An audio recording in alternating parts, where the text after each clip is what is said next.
Hi. Thank you. Okay, locking us in. Got lost, are we? Hey guys, what is up? Welcome back to the vlog. Today, what is today? Thursday, May 11th, and it is 4:15 right now, and I'm getting ready to go head over to the YouTube YouTube Space LA, and I just finished doing my makeup, so this is what it looks like. It always looks better on camera. So I'm getting ready, and all I did today was I changed my light bulbs because they burnt out, and then I took one from downstairs and that one burnt out too, and then I ended up finding some more, and I also cleaned my room a little bit, but I'm still not going to show you because it still looks like a disaster. I'm gonna get dressed. I also took a shower a little bit earlier and had some dinner. I'll see you guys in a bit.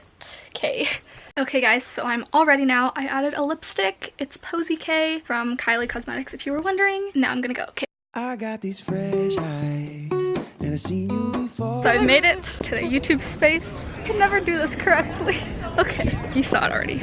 I wanna be your Friday night sweet ride, summertime sunshine. Alright, so we made it in line. There's like a helicopter over there. I don't really know what that's for, but this girl just promoted her YouTube channel to me. Can I get you beef or chicken, lady? Beef. I'll get chicken. Do the beef. Who's getting the beef? Yeah, that's all right. You will not make a bad decision. All right, thank you, darling. Chicken fry. You're doing the beef right now? No, I think just doing the chicken. You're doing beef. Just chicken. This chicken? Here you go. Thank you. What is this? What is that? What is that? If you could take my pulse right now, it would feel just like a sledgehammer. If you could feel my heartbeat now, it would hit you like a sledgehammer. They're open. Thank you very much. Thank you. Great, that's perfect. All I need is your body right next to me. Look, they're lowering the gate or whatever. They're like locking us in. What the? That's so weird. This one. Alright, let's see. One horse-sized duck versus 100. One horse-sized duck. How long ago did you start the first channel on YouTube? You're a guest, The struggle. with the creator, you don't have a channel on YouTube. It's so cool. It updates in real time. Alright, so we have a good spread. About a third of you are veterans, platform, long-term veterans, that's cool. What skills do you want to maintain? Ooh. Anything be the key? Everybody's like 1, But let's see how prolific you all are. 2, 10 channels. 7. Oh my god, he has 7 channels. How do you do that? How do you do that? Ah. Put that in. Lit dope. Poop. Oh my god. Someone said broke AF. I can't believe that. What did you say? I said eh. I said meh. Excited. So, broke AF. It's like right over there. That's so true. Get in mine too. Hi. Hi. Wanted to be in their vlog. I'm sorry. It's okay. Mom. Hi, Mom. My mom's here, so. To help Beyonce stays consistent. Every year, YouTube staff gather together for a big party, pep rally, conference, and John Davis talked about a year ago, and it is the one talk that people around the office keep talking about. Good. My name is John Ushai. I'm the head of creative product marketing here at YouTube, and I'm really excited to be talking to you about one of my favorite people in the entire world, Beyonce. Do we have any Beyonce fans in the house today? Yeah. All right. So, I don't know about you, but every time Beyonce comes out with a new hit or drops a new album, like, how does she keep getting better? How does she keep coming out with hit after hit? Is there some secret to her creative process? And is there something about her creative process that we can learn from to make ourselves more creative in our careers? So to find out, I did what any self-respecting Beyonce fan would do. I binged on everything Beyonce. I started seeing this pattern that was pretty bizarre, and I'm surprised that more people haven't talked about it before. So let's start off with an example to show you what I mean. Single Ladies, y'all know this music video, right? And we all know how Kanye West infamously interrupted Taylor Swift to call this one of the best music videos of all time. This all-time video actually comes from a pastime from June 1969, when a choreographer named Bob Fosse debuted a dance featuring 3 women dancing in similar outfits on a minimalist backdrop. I had the same reaction you guys did. Oh my god. Debuted similar visuals that Beyonce later adopted in the Run the World performance. Oh my god. You know what I'm talking about. Oh my god. She took the dance moves from the streets of Mozambique from a dance group called Tofu Tofu. That happened in a MoMA exhibit in 1997, frame by frame. Oh my god.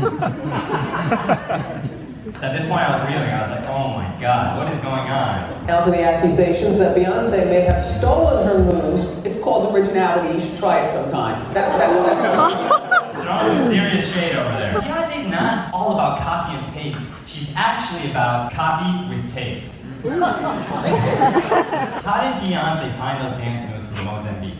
I saw this YouTube clip maybe about a year ago, and I held on to that, locked it away in my memory bank, and I said, okay, for my next project, when I do up tempos, that's how I want to dance. Nobody would want us to go to that show. It's like, wow, we're gonna sing everything. No, everybody does.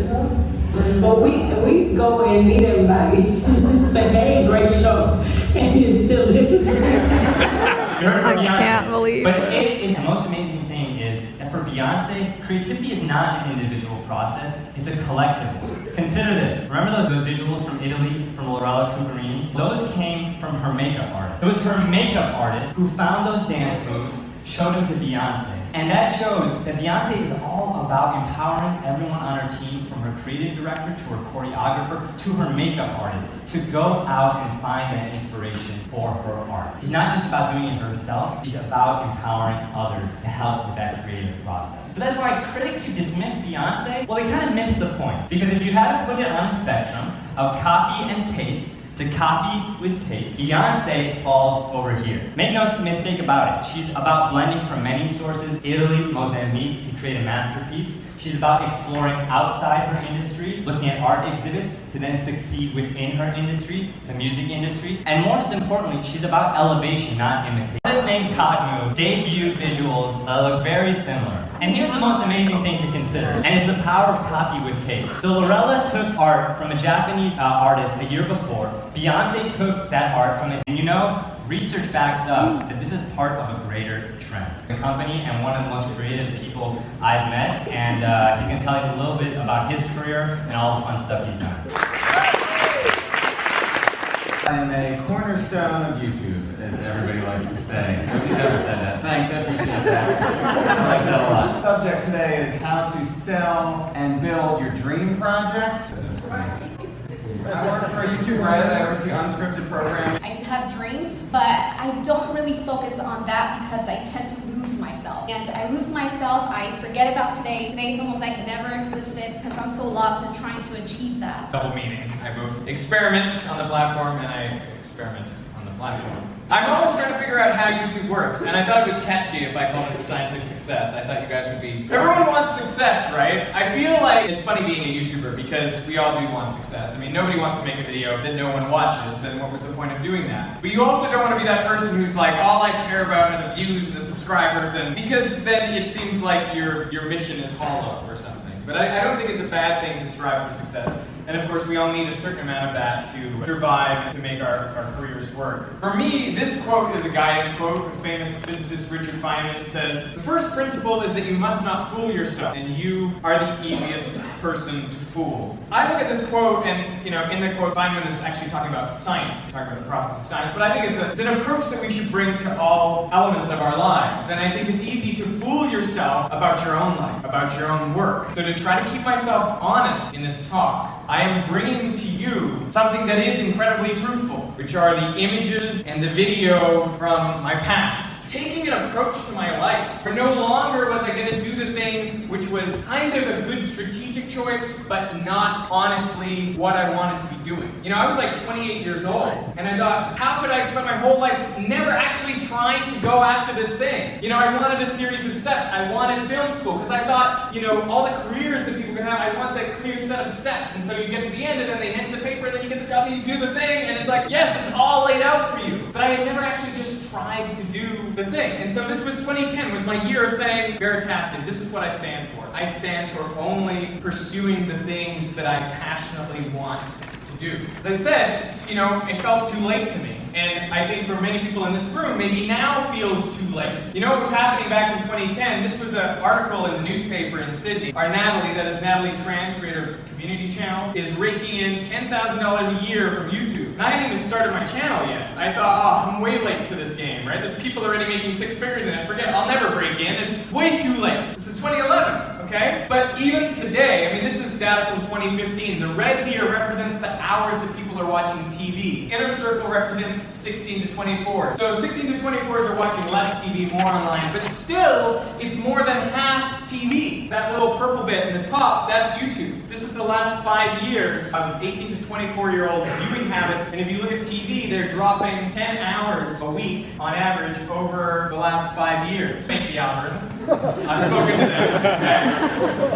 But I think about all these things that go on around the algorithm. There's your schedules, there's you, your other creators, content that you're making, sponsors, the advertisers. Who are you trying to reach? How are your videos being received by social media or by the traditional media? What are you thinking about in terms of long-tail search strategies? So let me take you back to my first YouTube video for a number of reasons. Let's have a look. Hi, welcome to Veritasium, online science video. Veritasium, we're going to start with the simplest thing in science. That video was about the atomic hypothesis. That is that everything is made of atoms. You know, that was the goal of that video. Who wants to watch that video? Nobody! Either you know that everything's made of atoms and you're going to move on with your life, or you don't know that everything's made of atoms and you don't care! And you're going to move on with your life. This is not an audience to try to reach, okay? If I could go back to Derek in 2010, I would say, don't do this video.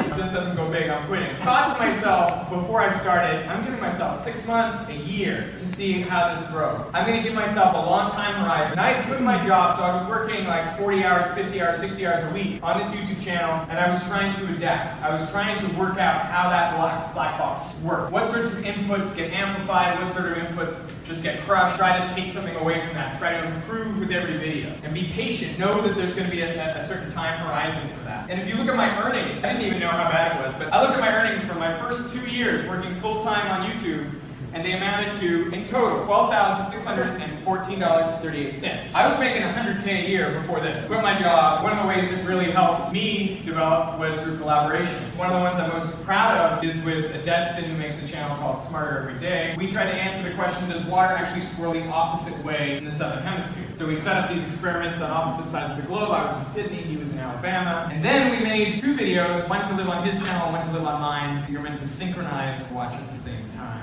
This is a 1.5 meter kiddie pool. All flukes. You can do things to increase your likelihood of having a viral video. I think this is something that smaller channels should aim for. The reason I think that is because it exposes your channel to a broader audience, which helps bring in new subscribers and help you grow. If you maintain the same kind of content always and you never get one of these viral hits, it's very difficult to get that kind of subscriber fuel that you need to really have great growth. So for me, I imagine a kind of viral Venn diagram. Of course I do. In one circle is things that are relevant and relatable to people, and in the other circle, things that people have never seen before. I mean, you can think of plenty of things that are relevant and relatable, like shoes, but you've seen them. They don't fall on the other side. You're gonna find something, the middle territory. That's the viral overlap space, right? Where you can find something like, let's say, a slinky, that everyone knows, but dropped in slow motion from being fully extended. That was my first viral video. Who's seen this video? Go look it up. Slinky dropped in slow motion. Okay. My biggest video of all time happened to be a basketball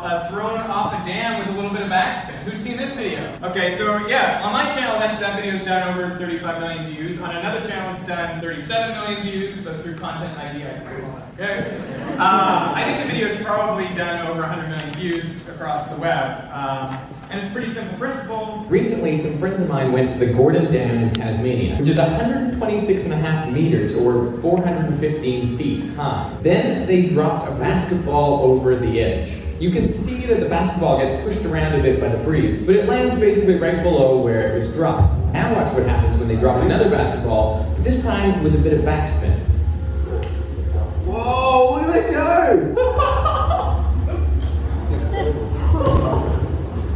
It's pretty amazing. That footage isn't even mine. I just got these buddies in Australia and they sent it to me and they always wanted to collab with me. And they sent me that footage and I looked at it and I said, yeah, that could work. That could, you know, it fits my viral Venn diagram, I'll do it. I didn't know how big it was going to be. A lot of channels do. Get rid of the intro, cut everything that is extraneous, that just doesn't help. The thing that I'm thinking about is this. I'm making my videos for my subscribers, but I also want to watch my video with the eyes of someone who's never seen anything I've made before. So I don't want, like, if my video does go viral, I don't want a bunch of people who've never seen me before doing some sort of wacky intro and being like, hey, it's Derek here. What's happening, man? Well, we're going out and back. Because, like, what does that do for them? Nothing. Maybe my subscribers love that, but I, like some random person. I try to get to the point, and finally, and this is maybe the most important point of the whole talk for me, I wrote it as this phrase, past performance is not a predictor of future results, which maybe is a disclaimer you see on my investment document. But here I mean, be careful what you internalize about yourself and your channel. And this is something I consistently have to repeat to myself, even when I think about this year. When I think about like the growth targets I'm setting for myself, where do I want to be? I kind of draw a straight line from where I've been and where I'm going. I'm kind of imagining that whatever I've done in the past is going to continue,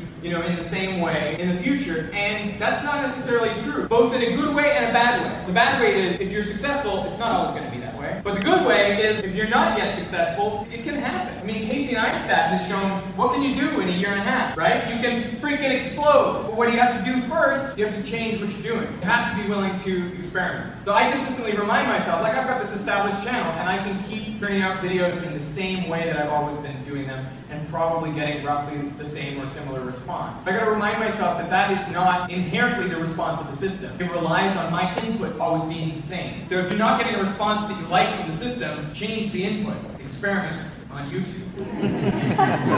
Thank you very much.